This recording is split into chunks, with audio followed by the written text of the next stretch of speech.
Hello guys, তো যাচ্ছি বাপের বাড়িয়ে। কালকের আমার মা চলে যাবে, তো বৃষ্টি পড়ছে প্রচণ্ড। তো এই বৃষ্টিতেও যাচ্ছি। তো দেখো কেমন মেঘলা হয়ে আছে। এখন তাও বৃষ্টিটা একটু কম হয়েছে, দেখাচ্ছি। দেখো কতটা বৃষ্টি হচ্ছে। দেখো বৃষ্টি আবার শুরু হয়েছে, বিদ্যুৎও চমকাচ্ছে। তো যাচ্ছি, দেখো। তো সেখানে গিয়ে তোমাদের সাথে কথা হচ্ছে। তো দেখতেই পাচ্ছ আমরা চলে এসেছি ঘরে। তো কারেন্টও নেই, ঝড় উঠবে এবার, প্রচণ্ড ঝড় উঠবে। তো দেখো বাইরের ওয়েদারটা কেমন, দেখো কেমন মেঘ হয়েছে, ঝড় উঠবে। এই বৈশাখ মাসে কালবৈশাখী ঝড় উঠবে। দেখো মেঘটা দেখো, পুরো একদম কালো অন্ধকার হয়ে আছে।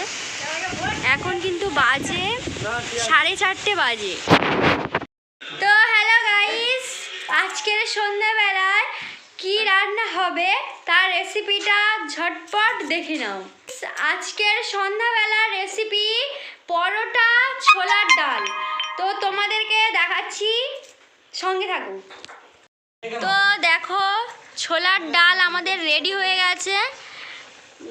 তো গাইস দেখতেই পাচ্ছ পরোটা করার জন্য ময়দাটা কিভাবে মাখানো হয়েছে। তো মাঝের দিকে কিভাবে পরোটাটা করা হয়েছে সেটা তোমাদের দেখাবো, দেখতে থাকো।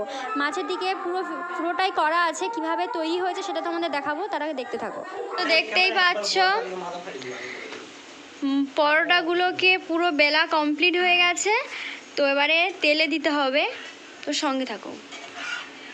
তো দেখতেই পাচ্ছ পরোটাগুলো তেলে ফেলা হয়েছে। তো দেখো আস্তে আস্তে পরোটাগুলো কিন্তু ফুলছে, দেখো তোমরা দেখতেই পাবে।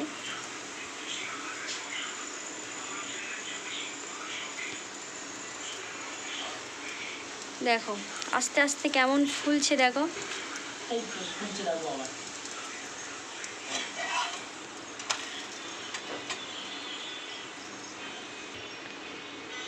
দেখতেই পাচ্ছ কতটা ফুলছে।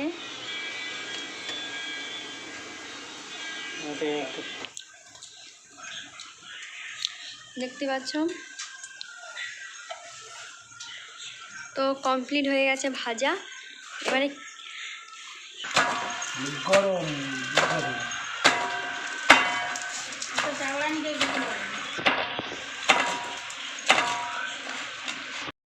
তো আমার মা দেখো এখানটায় লুচি করার জন্য ময়দাটা মাখছে, দেখো। আর এখানটায় বাবা করছে পরোটা। তো পরোটাটা কিভাবে করছে দেখে নাও। ফার্স্টে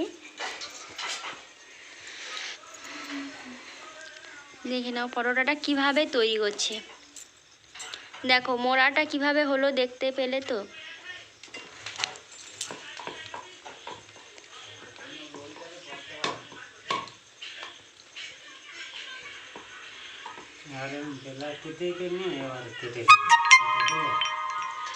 তারপরে ভাইজে তোলার সময় এবার পুরনো হয়ে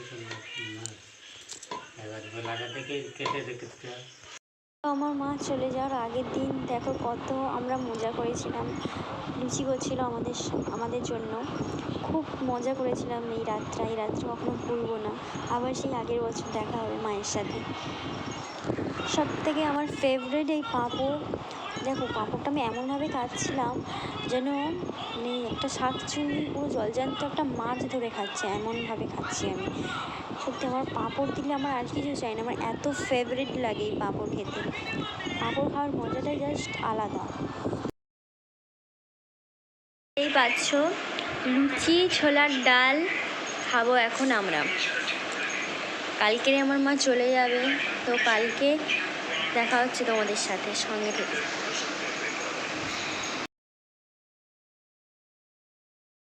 তো মা দিল্লিতে চলে যাবে, তাই খাওয়া দাওয়া করে নিচ্ছে। মায়ের সঙ্গে তোলা কয়েকটা ফটো দেখে নাও। কয়েকটা ফটো, সত্যি ফটোগুলো দেখলে তো এত কষ্ট হয় বলে বোঝাতে পারবো না। চলে যাওয়ার আগে কিছু ফটো তুলেছিলাম, সেই ফটোগুলো দেখো। তো দেখতেই পাচ্ছ আমার মা চলে যাচ্ছে, খুব কষ্ট হচ্ছে।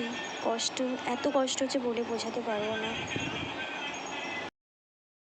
দেখতে পাচ্ছ গাড়িয়ে বসে আছি, মা আমার পাশে বসে আছে, মাকে দিতে যাচ্ছি। তো আমরা স্টেশনে চলে এসেছি, ট্রেন আসছে তার জন্য আমাদের গাড়িটা থেমে আছে। তো ট্রেন চলে গেলেই আমরা ক্রস করবো ট্রেনের রাস্তার উপর থেকে। তো দেখো ট্রেন আসছে, তো ভাবলাম একটু ভিডিও করে নিই। দেখো ট্রেনটা এতটা কাছ থেকে যাবে, কতটা যা সুন্দর লাগছে দেখো তোমরা।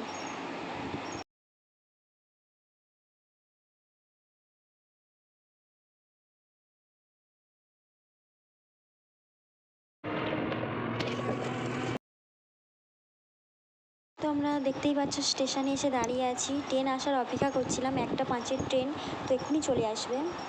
তো গাইস আমার মনের অবস্থা সত্যিই ভালো ছিল না, যার জন্য মারা যখন ট্রেনে উঠে গেল এতটা কাঁদছিলাম যে আমি ভিডিওটা করতে পারিনি তোমাদেরকে। তো সত্যি আমি তো কাঁদবো না ভেবেছিলাম, যখন ট্রেনটা চলে এসেছে আমি আর নিজেকে আটকাতে পারিনি, আমি নিজেকে সামলাতে পারিনি, জাস্ট তোমাদেরকে ভিডিওটা আমি করে দেখাতে পারিনি। আমার ফেসবুক ফ্রেন্ডরা যারা আমাকে মেসেঞ্জারে কমেন্ট করছো ব্লগ দেওয়ার জন্য, আমি চেষ্টা করব ব্লগ নিয়ে আসার। আমার হয়তো সময় পেয়ে উঠি না, বাট আমি চেষ্টা করব তোমাদের জন্য, তোমাদের রিকোয়েস্ট রাখার।